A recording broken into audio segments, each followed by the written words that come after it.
In this sleepy village in the heart of West Africa, a baby was born. That happens all the time, but this particular baby would go on to lead one of the most successful post-colonial African countries and become one of the richest men on earth, all by growing cocoa beans. Félix Houphouët was the son of a chief, a wealthy plantation owner too. As part of the Baoulé people, they just found themselves merged into a French conglomeration called La Côte d'Ivoire, or for us Anglo-commoners, the Ivory Coast. As a bright young boy, he worked his way up through the colonial French school system, going off to study medicine in Dakar before returning to the Ivory Coast to work as a doctor for 15 years. When he became chief of his home region, it was basically an administrative role by this point, while French officers made the big decisions. Houphouët always liked the French. He thought they were good rulers while also adoring their culture. But one of their policies would be his reason to enter politics, their use of forced labor.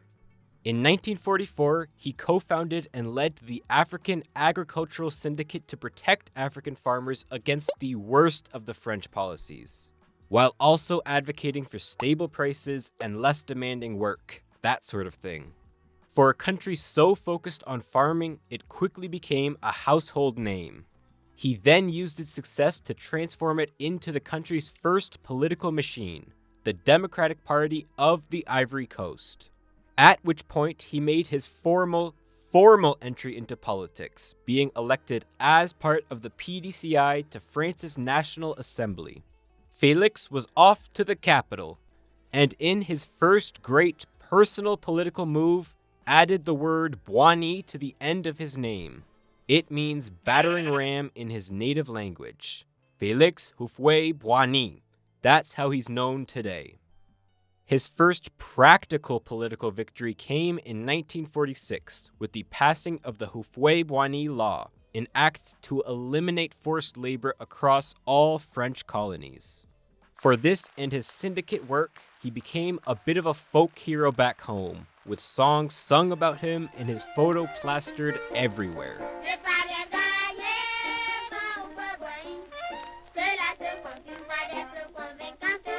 By the 50s, he worked his way up to become the first African to serve as a cabinet minister in many French administrations, becoming the main ally the government had in Africa. While he would become one of the founding fathers of African independence, Félix always stressed that he preferred the French to stay. The French, too, preferred easy access to the resources in their African community. But in the bloodiest war of African independence, Algeria gained their freedom at the cost of millions of lives, permanently scarring the French establishment.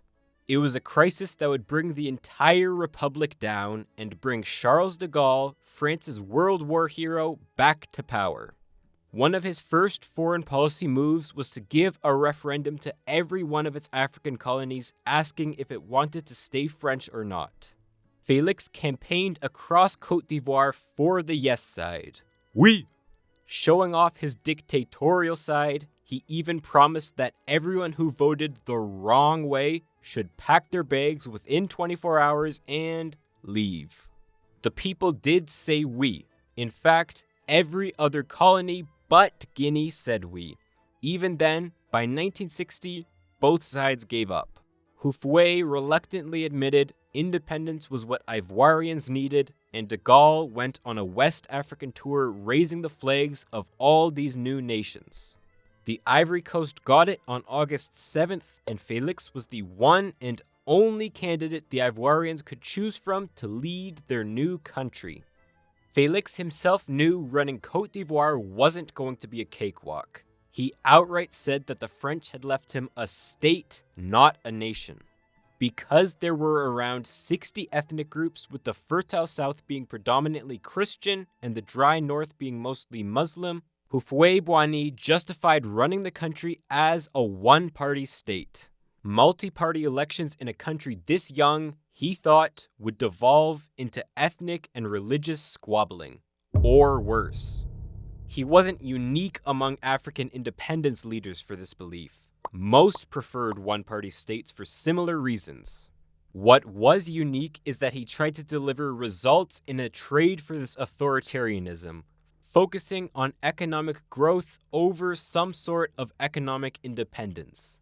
Félix did two things most in his cohort didn't do: welcomed European businessmen and money, and didn't try to force industrialization on the Ivory Coast.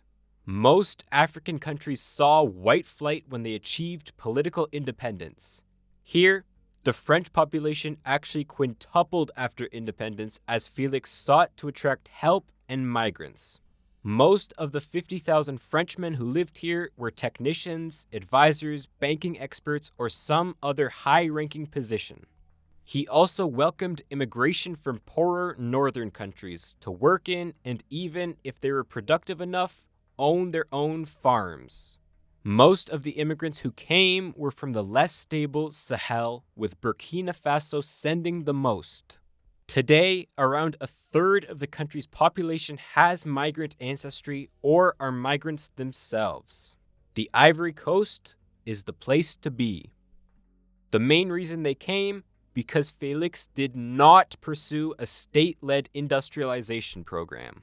That sounds counterintuitive. Obviously, manufactured goods make more money than raw materials do, and to make them, mechanization is required. But many other African countries botched their industrialization attempts by restricting overseas goods to force domestic industry to take its part.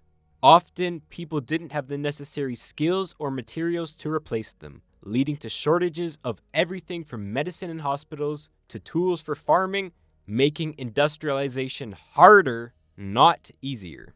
What the Ivory Coast has is some amazing land for growing specialty crops like coffee and palm oil, but most importantly, cocoa.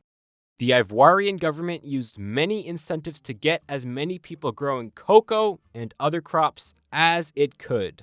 One was a preferential trade deal with France to get a minimum price and quota guarantee.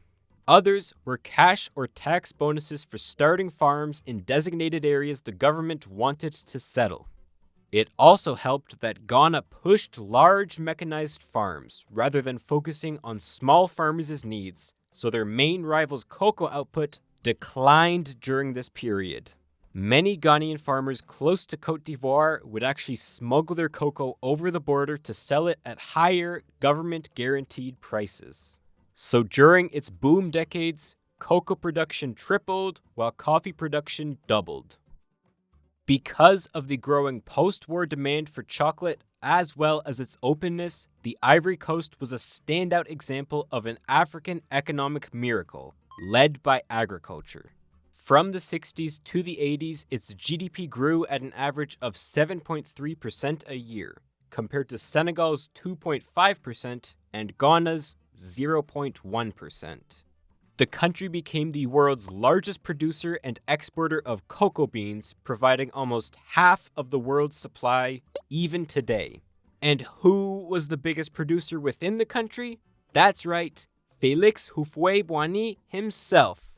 He never made it a secret either. In one speech, he bragged about becoming the largest pineapple and avocado producer in the country, justifying his use of Swiss bank accounts because he was rich off of farming, not looting the state budget.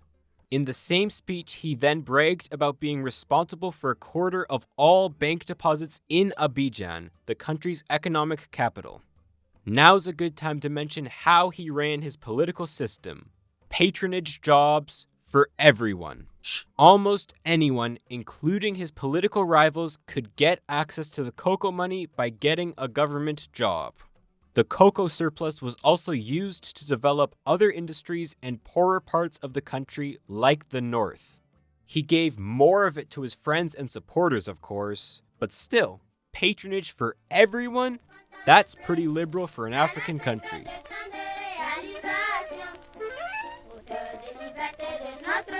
Though, a French investigation found that at least 10% of the country's cocoa revenue found its way into his personal bank accounts. Bank accounts worth an estimated $11 billion. So even though Félix was the main beneficiary, many people supported his rule, as they could still see a material improvement in their lives.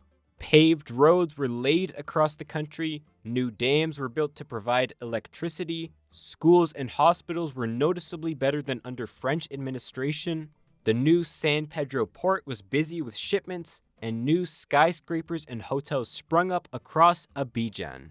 Economically, these were good times. Félix was a quiet, short, and soft-spoken man who preferred to stay out of the spotlight whenever possible. You wouldn't expect a guy like him to run such a strong government. During his political career, he won 7 5-year terms in a row, only one of which was actually open to other parties. The PDCI was a political machine found everywhere throughout the country. Every shop, farm, street, there'd be some sort of poster or representative channeling info up to Papa Houphouët. This didn't mean he was hated throughout the country. In fact, like before independence, people continued to dance and sing songs for him whenever he traveled around the country. As long as living standards were rising, people and Ivorian elites were a little more lenient towards his authoritarian tendencies and blatant corruption.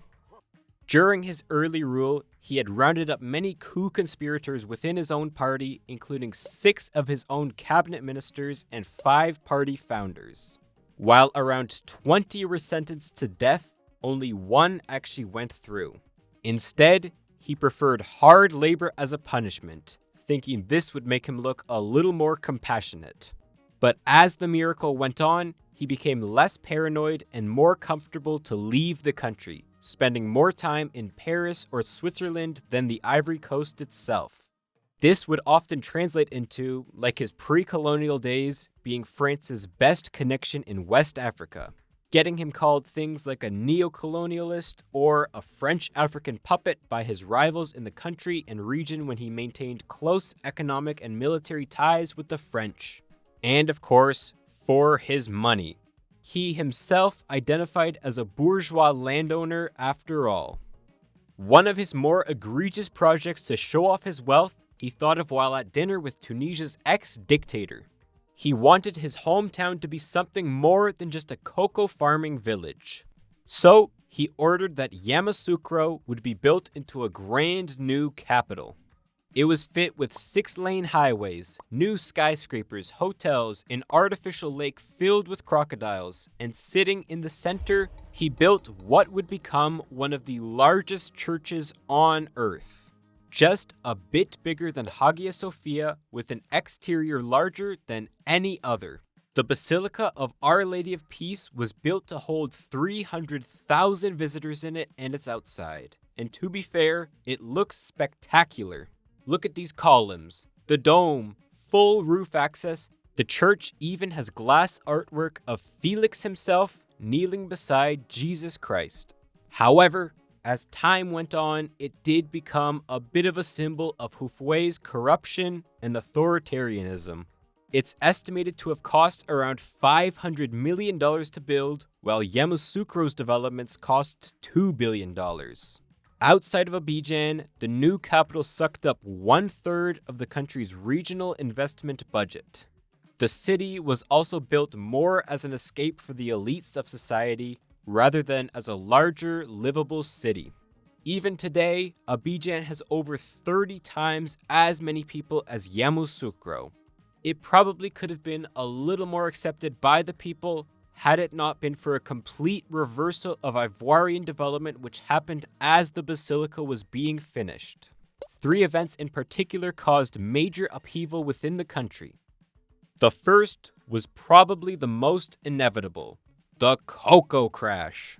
The 1980s saw a massive push by other countries like Brazil, Ecuador, and Indonesia to cash in on high cocoa prices. While Côte d'Ivoire never lost its dominant position, chocolate manufacturers began to buy cocoa at lower prices, eventually demanding even the Ivorians sell them at a discount. The thing was, the government had been guaranteeing minimum prices for decades, so in what they thought was a temporary setback, they continued to pay cocoa farmers what they were promised. taking out debt if they had to. Prices wouldn't reach their 1977 peak again until 2024. Then, in 1988, Félix announced that the Ivory Coast would be boycotting world markets unless chocolate makers would pay the Ivorians what they wanted again. That only lasted 18 months. Not a single other government joined him in the boycott, and when Ivorian officials went to draw from their cocoa stabilization fund, made for times like these, they found it had already been drained. From its peak, cocoa prices quartered and stayed low, leaving the Ivorian government unable to pay its debt, bankrupt, and Houphouët no choice but to cut government services. Farmer incomes on average halved, they accepted an IMF structural adjustment program, and at the worst of the crisis, civil servants could not be paid.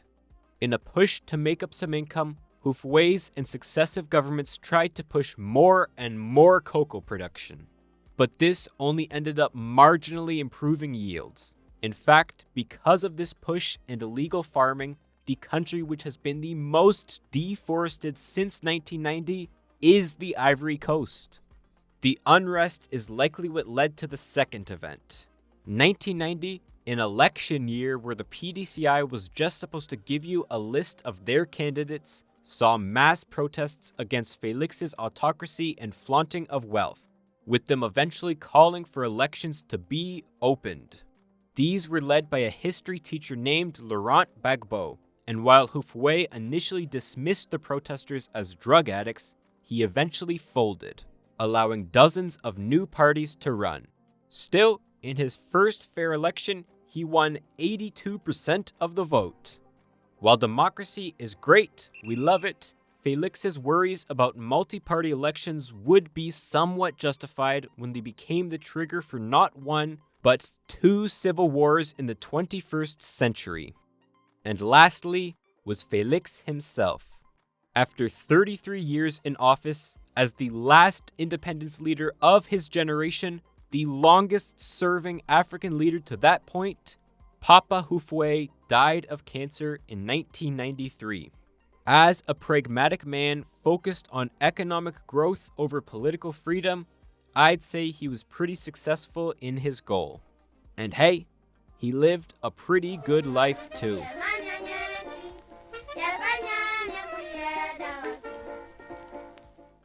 There were two potential successors the army could have backed. One was his prime minister, Alassane Ouattara. The other, who got the job, his president of the National Assembly, Henri Konan Bédié. Both were IMF economists with PhDs, so at least you could expect both would stabilize the country. Wrong! In the context of a failed economy, vastly lower living standards, and an unhappy population, Bédié instead blamed every single problem in the country on immigrants. He started and institutionalized what was known as Ivoirité, a platform to separate native Ivorians from those of immigrant backgrounds and then disenfranchise them. This was eventually extended from those with immigrant backgrounds to Muslim backgrounds to northern Muslims who had been living in Ivory Coast for centuries. Many were excluded from voting or outright had their citizenship removed. Ouattara himself was a Muslim from a Burkinabe background, being banned from running in the 1995 and 2000 elections because of his immigrant father. So now, not only was the economy failing, but the government was openly hostile to at least 40% of the population, mostly concentrated in one geographic region. Obviously, that bred resentment. And in 1999, it boiled over with a coup d'etat led by Robert Gué. Under international pressure, Gué didn't hold on to power, letting the 2000 election happen with Ivoirité rules still in place. Laurent Gbagbo, the one who led the protests against Houphouët, defeated him. Still, he didn't get rid of Ivoirité, and the army revolted in 2002, splitting the country in half and starting what would become a 5-year-long civil war. Unlike most African civil wars, the map to understand this one is pretty simple. North versus South. Just two fronts, the rebels called the New Forces and the government's security forces. And of course, France was there, like everywhere else in West Africa. Both sides tried to extract as much money out of cocoa as possible, fueling maybe the only civil war run off of chocolate. The Gbagbo government in the south set up 8 new taxes and registrations on cocoa, increasing the government's profit by 9 times, while the drier north set up roadblocks and blocked cocoa from crossing to the south. The war was funded more by cocoa production than by blood diamonds. After thousands of deaths and destroying any sort of imminent hope for the country, they came to an iffy peace in 2007. But 3 years later, the 2010 election then reignited the war for 5 months, with both Gbagbo and, now able to run again, Ouattara claiming victory. Despite being the leading voice behind the country's democratic transformation, Gbagbo would go on to lead an incredibly corrupt and deadly administration throughout the war period. Suspected Ouattara supporters were stopped at roadblocks and shot.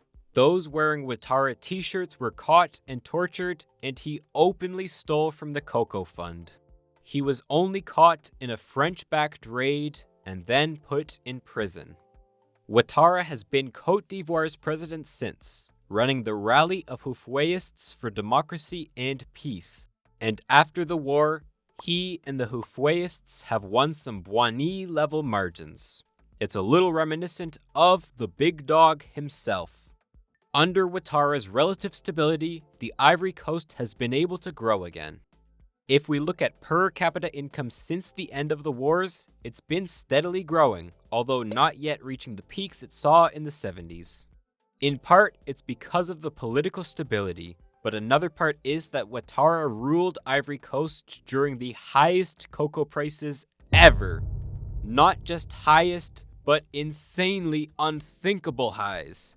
If you've noticed all these new chocolate products in recent years that have suspiciously less chocolate in them, like caramel Reese's Cups or Dubai chocolate, this is why. Chocolate has become much more expensive in recent years, and Ivory Coast, still by far the largest producer of cocoa, has benefited. Slightly, most of the crop was diseased, so it didn't sell much. Unlike the old days though, the Ivory Coast is much less dependent on cocoa today, while they've also started to manufacture some more valuable cocoa-based products, like cocoa butter, cocoa paste, and even the crown jewel, chocolate itself. Selling beans only accounts for around 5% of the value chain in making chocolate. So, for a country which produces nearly half of the world's cocoa, it's, excuse my pun, low-hanging fruit. Whether Ouattara is another Félix is to be determined. Probably not. He's already 84 years old on his 4th presidential term in a country where only 2 terms are legally allowed. There are some similarities. Both Houphouët-Boigny and Ouattara are from royal families. Both lived over good prices, good growth, and stable times. Both seem impossible to vote out. But when it comes to building the country and even the continent in their image, there truly is no one else like Félix Houphouët-Boigny. Boigny! If you enjoyed this video, please do subscribe. And check out the video I made on Seychelles' own Dictator. Imagine Houphouët, but a lot more chill on a tropical island.